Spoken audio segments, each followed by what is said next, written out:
In this video, we're going to take a look at the light that I think just might be the best light for your YouTube home studio. Let's take a look and see what it can do. YouTube Simplified. Hi, and welcome to Creator Fundamentals. My name is Dan Courier, and it is my mission to simplify YouTube so you and I can grow together. And if you want to see future content that provides you with tips, tech, and tutorials to help you simplify YouTube, make sure you click that subscribe button and the bell notification icon so you don't miss a thing. All right, so we're talking YouTube Home Studio. You have a ton of different lighting options, and as you progress on YouTube, you may go through a variety of different setups. But in this video, I'm going to show you the lights that I use and explain to you why I like them and why I think they're so versatile for you and your studio. So my friends over at Neewer sent me the latest model of one of these lights. These are actually lights that I have set up throughout my studio. It's actually what I'm using to light this video right now. There's a couple different variations, and the one that they sent over to me that I'm going to unbox for you and show you is actually remote controlled, and that can come in really handy. Let's take a look at how it comes out of the box. All right, so here we go. The Neewer LED light panel comes in its own carrying case, little zipper case here. So I have quite a few of these cases lying around because I don't tend to take the lights down that I keep in my studio, but nice little case if you're going to pack it up, especially to use the battery operated mode on these lights. It's good to pack them away and keep them secure if you're traveling with them, which I did do, by the way. The last conference I went to, I actually brought some of these lights with me. So here we have it. This is the LED light panel. You get your basic information about the product in there. A couple of cards and contents. It shows you everything that should be in the case, so you know if you're missing anything, but we are good to go here, as well as some other information, but I think we got this locked down. So let's look at the actual light. So the light comes with barn doors, as you see here on the front, and on the back you actually have the battery compartment, the LED readout, a couple knobs there we'll go into later, and the switch we'll talk about as well. So these barn doors allow you to direct the light, but you can see here over the LEDs there's also a translucent panel that acts kind of like a diffuser, and we want to take that off so we can take a look at the LEDs. So it's easy enough to take the barn doors off. There's just 4 screws in the corner. Grab the trusty knife and loosen up those and get those taken out one by one.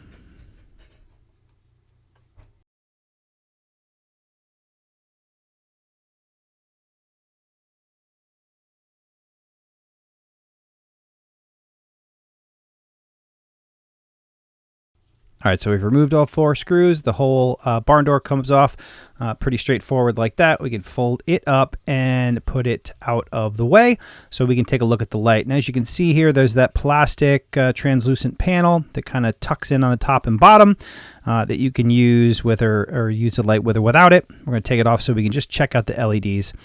And there's actually 2 different LEDs in here that allow you to adjust the temperature of the light when you are getting this light set up. So as I mentioned, it runs on battery or AC power.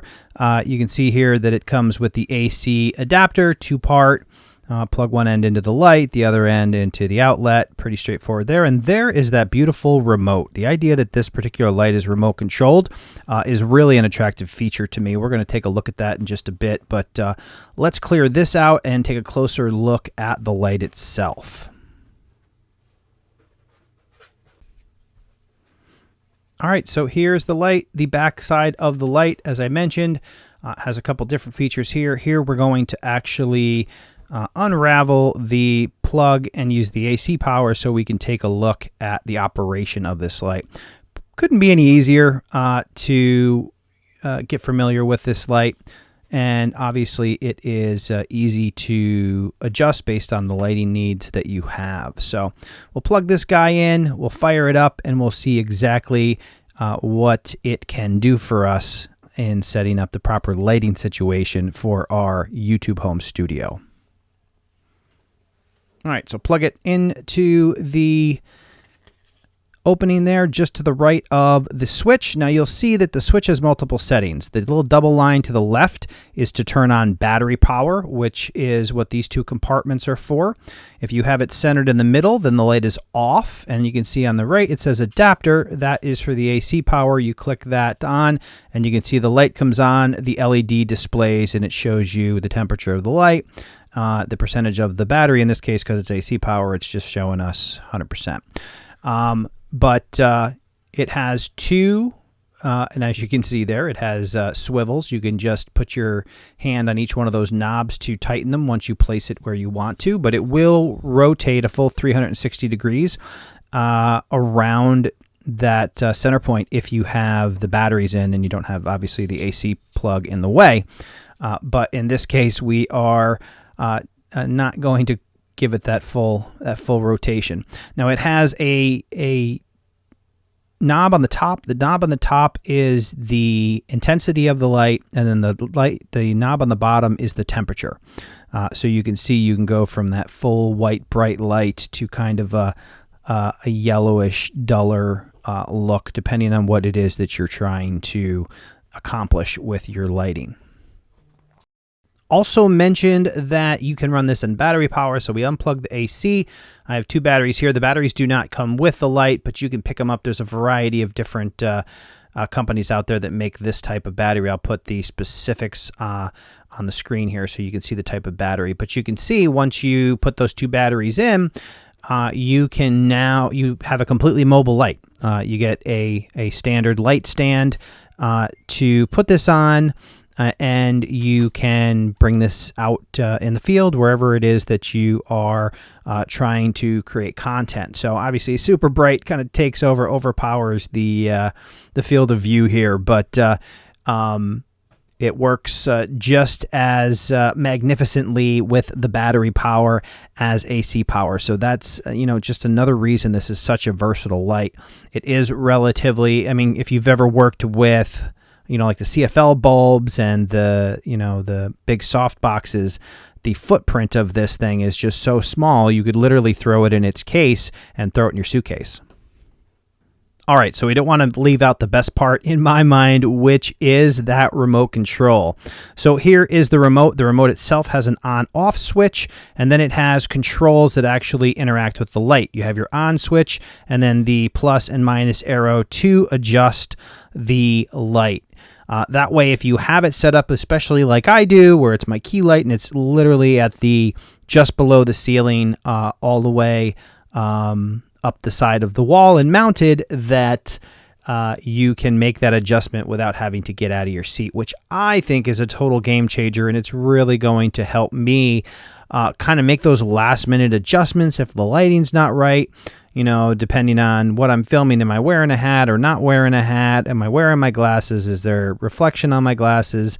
Is the light being picked up in the monitor in the background? All kinds of things. And hey, I mentioned that these mount on a light stand, but you can also mount them on these brackets that I use that actually attach to the wall. As you can see, my hair light in the background is actually at the end of a light stand that has a flat mounting bracket on the end of it that allows me to get all of these lights off the ground, which is a game changer for me. I don't have a lot of room. So if you're in that similar situation, you simply don't have room for a bunch of tripod stands for lighting and your camera and everything else, I'm going to put a link in the description below to find these. All right, here's a better look. As you can see, it has that flat panel. You can screw it into the wall, and then it has your standard connection that you'd find at the end of a light stand that you can just screw the light onto.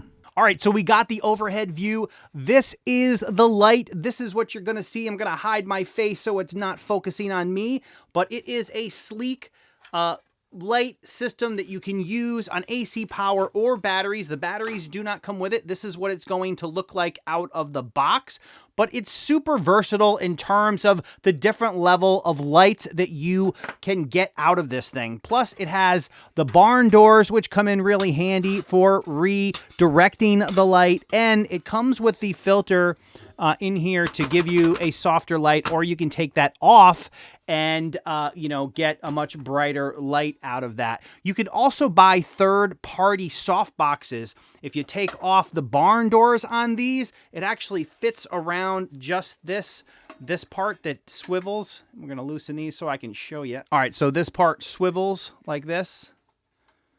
And if you don't have the barn doors on, obviously you can go in any direction, but you can set the light up like this. You can put it sideways and come at your lighting from both sides. Just a lot of versatility with it. Depending on what your actual needs are, how you're trying to light your system, you can go anywhere from one of these lights to 3 of these lights the way that I have my studio set up. So I'm actually using a 3-point lighting system. So I have basically one of these without the remote control, but I'm going to replace it with the remote control, this guy right here, because it is super nice to be able to adjust my key light, which is up here, such that depending on what I'm doing or what I want the background to look like, I can adjust that. I do have a soft box around that one, and having the remote control and being able to tweak that without having to go around my desk and climb up on a step ladder and get to that light, because I have it as high as I can get it, can really come in handy. So I think there's just so many different things that you can do with these lights and get so many different lighting setups. But as I was mentioning, for me, I have the 3-point lighting. So I have my key light over here. I have